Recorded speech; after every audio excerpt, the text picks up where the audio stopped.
আলাইকুম, welcome to মেকটেক math.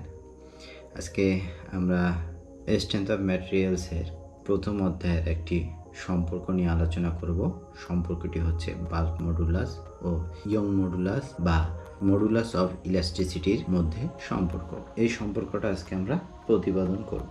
তার চিত্রে দেখা যাচ্ছে একটি ঘনবস্তু A1, B1, C1, D1 একটি ঘনবস্তু, এবং এই ঘনবস্তুটিতে তিনটি সম তীব্রতার পরস্পর সমকোণী তিনটি স্ট্রেস কাজ করছে। তাহলে ধরি S সমান তল সমূহের স্ট্রেস L ঘনবস্তুর দৈর্ঘ্য, অতএব ঘনবস্তুর আয়তন V সমান L কিউব।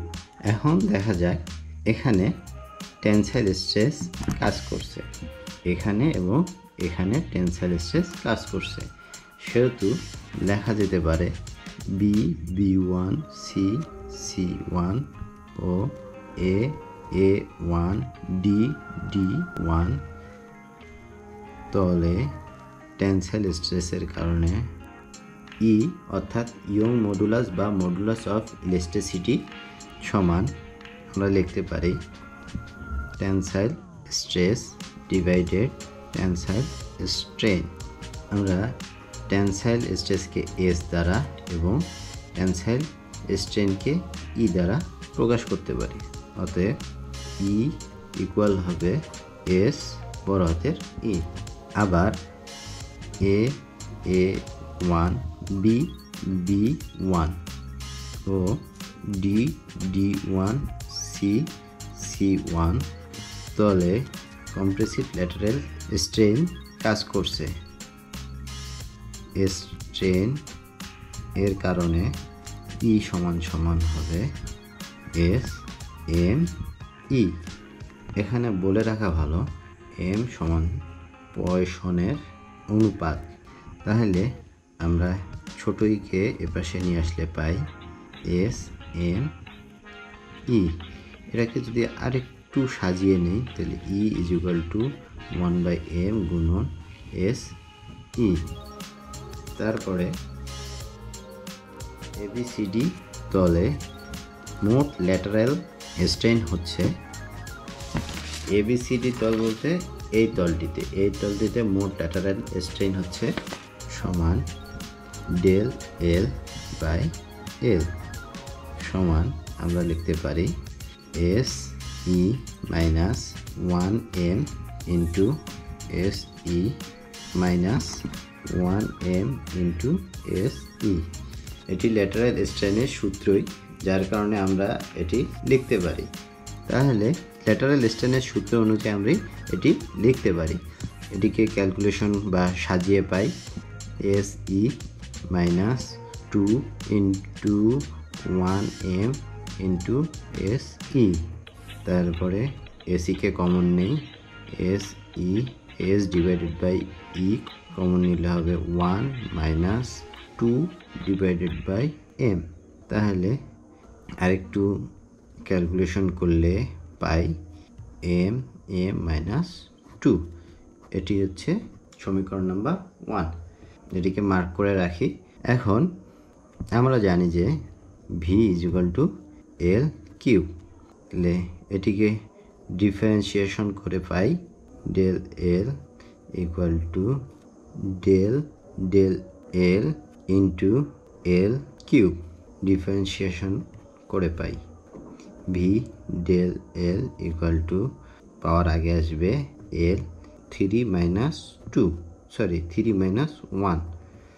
তাহলে del v del l equal to লেখা যায় 3l2।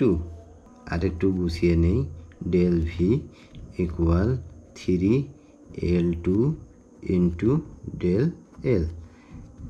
এখন del v equal 3l2 into del l divide by এল গুণন এল ব্র্যাকেট, যেহেতু L into 1/l equal to 1। তাহলে ডেল ভি ইকুয়াল আমরা লিখতে পারি 3l cube into del l by l. এখন এই এলে আমরা একটা সমাধান বের করেছিলাম। দেখুন এই হচ্ছে সেই সমাধান। তাহলে আমরা সমীকরণ নম্বর 1 এর মানটি বসিয়ে পাই ডেল ভি, তাহলে 3l³ into s e bracket m minus 2 নিচে m ব্র্যাকেট ক্লোজ। তারপরে del v v equal to 3l³ by v into s e into m minus 2 নিচে m। উভয় পক্ষকে ভি দ্বারা ভাগ করে পাই। ভি দ্বারা যদি ভাগ করি তাহলে ডেল ভি, ভির মান ভি থাকবে এখানে, তবে এখানে এসে ভির মানটা আমরা চেঞ্জ করে দেব। ভির মান চেঞ্জ করে দিলে ভির মান আমরা পেয়েছিলাম l3, তাহলে 3l³ into s e into m minus m bracket close. তাহলে আমরা পরের পৃষ্ঠায় যাই। Del v v equal to 3l³ into s e into m minus 2 নিচে m ব্র্যাকেট ক্লোজ। দেখুন এটাকে এখন আমরা কাটাকাটি করে বা বাদ দিয়েই পাই v v equal 3s divided by e into m minus 2m। এখন আমরা আর গুণন করে পাই ই m, তারপরে 3m মাইনাস 2, তাহলে এখানে আসবে s into v del v. একটু সাজিয়ে নেই বোঝার সুবিধার্থে, s into v del v equal m e 3m minus 2। দেখুন এটাকে আমরা যদি ভাগ আকারে লিখি তাহলে ভাগ আকারে লিখলে কেমন হবে, s into v del v, তাহলে m e 3m minus 2 bracket close. তাহলে এটাকে চিহ্নটা ভাগ হলে উপরে s চলে যাবে আর পুরোটাই নিচে আসবে। নিচে আসলে এটা উপরে যাবে বি আর নিচে হবে ভি, তাহলে m ই 3m মাইনাস 2। এখন এটা সম্পূর্ণটাকে আমরা বাল্ক মডুলাস বলি।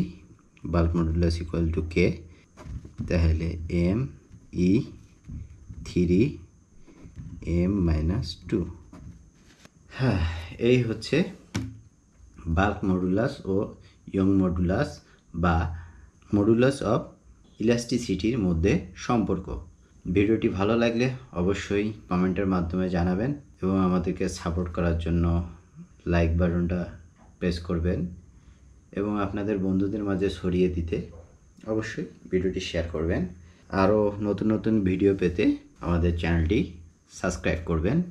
আমি পুরোটাই আরেকবার দেখিয়ে দিচ্ছি।